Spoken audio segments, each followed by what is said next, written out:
briefly, ito namang mga tinatawag nating optimizer. So, ang ating, kumbaga, flagship product is the Essentials.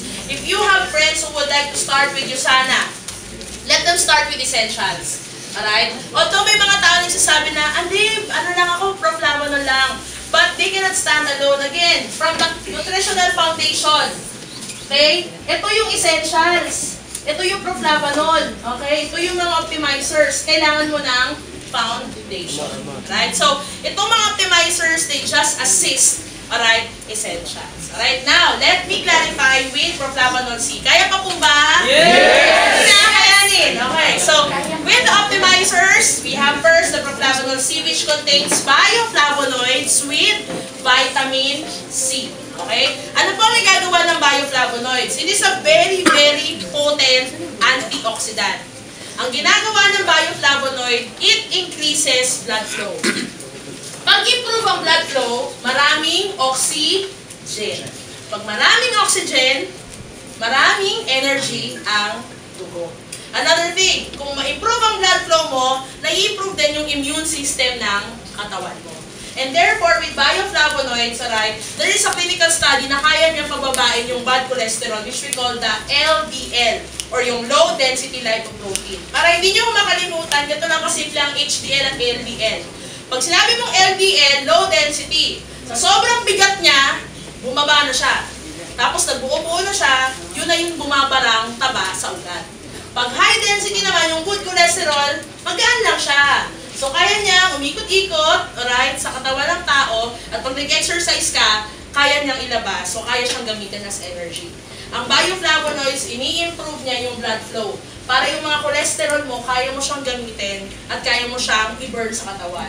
But again, I always tell people, each time you use proflavanol, it's not effective if you don't exercise, if you don't walk, if you don't do any body movement. Parang L-carnitine, di ba? Maraming nalawang L-carnitine, di ba? Uminom ng 1 litro, uminom ng 1 galon, ba't di pa lang pumapayat?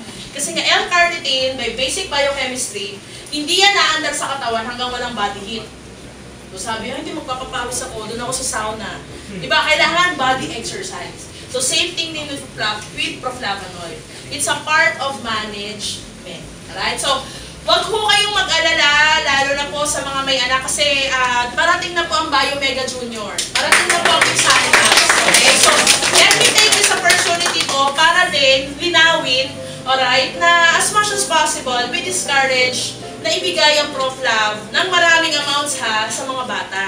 Kasi hindi pa po kompleto at hindi ganun kabuo yung tinatawag yung vascular system, yung kumbaga yung mga ugat-ugat ng mga bata, na maaaring ma-injure yung lining ng kanilang mga ugat kung normal sila at umiinom sila ng proflavanol C. Typically, we just give proflavanol C in children during emergency cases na biglang mataas ang fever, na kailangan dali na sa doktor. Alright? Pero yung araw-arawin mo, you have to seek the advice of your pediatrician. Pag gumawa si pediatrician, well and good.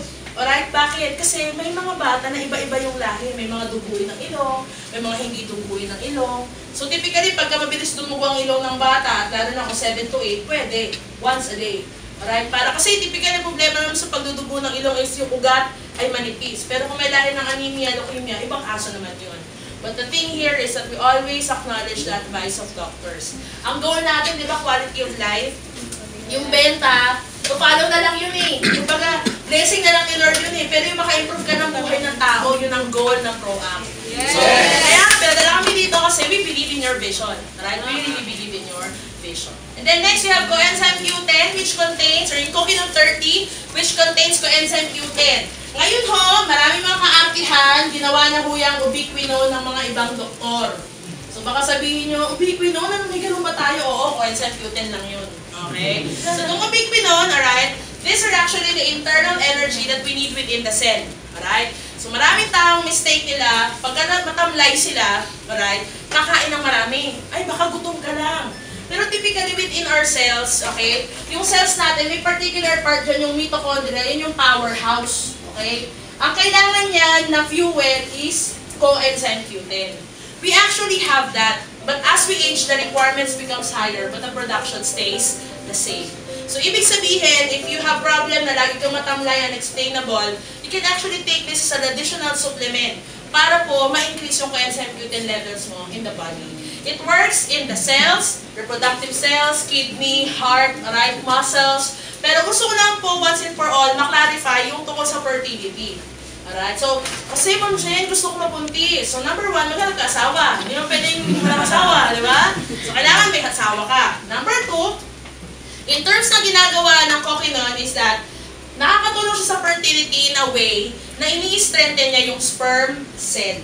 Typically, ang sperm cell, may head, may body, wing, putol ang head, putol ang body, putol ang tail. And another thing, alright, so medyo mga adults naman tayo lahat, ano? So marami ding mga lalaki na ang akala nila sa bawat ejaculation or sa bawat release, alright, makakabuntis na sila agad.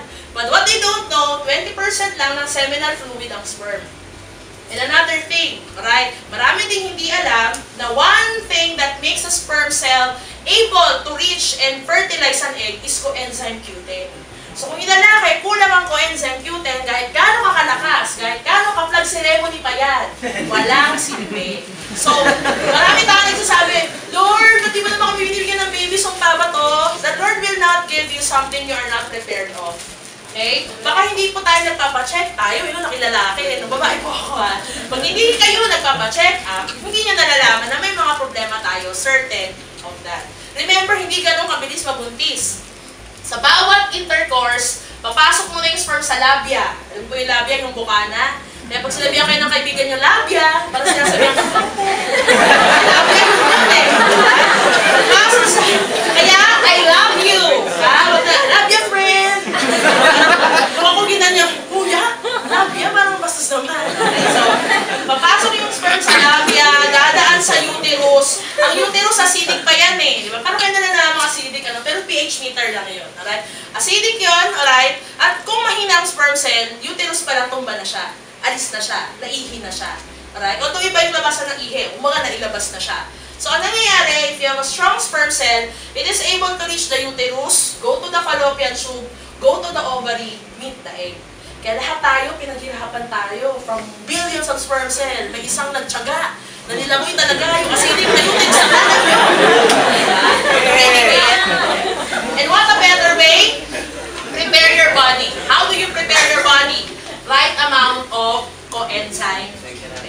So ito po, very particular siya, lalo na rin sa mga babae, kasi meron ding mga ovaries na matamlay. May mga reproductive cells din na juicy. Okay? So, ang coenzyme Q10, ang ginagawa niya rin is neutralize niya yung pH ng uterus. Baka naman kasing acidic ng Sonrox yan. Talagang walang mabubuhay doon. Di ba hindi naabot sa Sonrox? Joke lang po.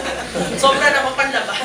Diba? So, going back, yun ho yung nagagawa ng Coquinon, ha? Para po maging malinaw sa atin. Kasi baka sabihin, ayaw, mabubuntis kahit walang asawa. Wala, hindi talaga pwede. Alright?